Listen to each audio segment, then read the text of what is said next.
دو کشور اما یه احساس مشترک.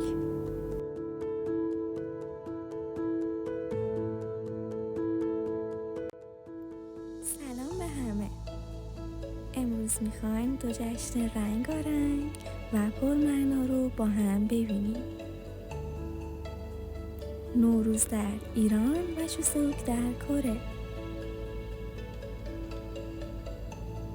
یکی آغاز بهار و سال نوست، یکی جشن پاییز و یادبود نیاکان. نوروز با سفره 7 سینه رنگارنگ و عطر سبزی پلو با ماهی تازه آغاز میشه. هر ظرف مثل یک قطعه کوچیک از داستان فرهنگ ماست. چوسوک هم با کیک برنجی نرم و غذاهای سنتی کره‌ای مثل سوپ کیمچی جشن گرفته میشه.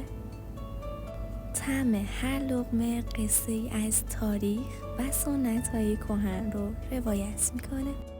هر دو جشن قلبشون خانواده است. در نوروز دید و بازدید و هدیه دادن لبخند و پیوندهای خانوادگی رو پررنگ‌تر میکنه. در چوسوک بزرگترها یاد نیاکان رو گرامی می‌دارند و با مراسم چاره احترام و سنت رو زنده نگه دارند. در هر دو جشن محبت، احترام، عشق و حضور خانواده روح فرهنگ رو شکل میده. با وجود تفاوت فصل‌ها، غذاها و رسوم، هر دو جشن یک پیام مشترک در دل دارند.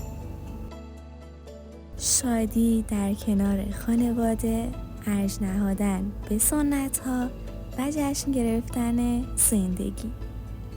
فرهنگ‌ها ممکنه متفاوت باشن، اما با هر جشن دلها به هم نزدیک‌تر میشن و لحظات مشترک ساخته میشن. ممنونم که تا آخر ویدیو ما رو همراهی کردید.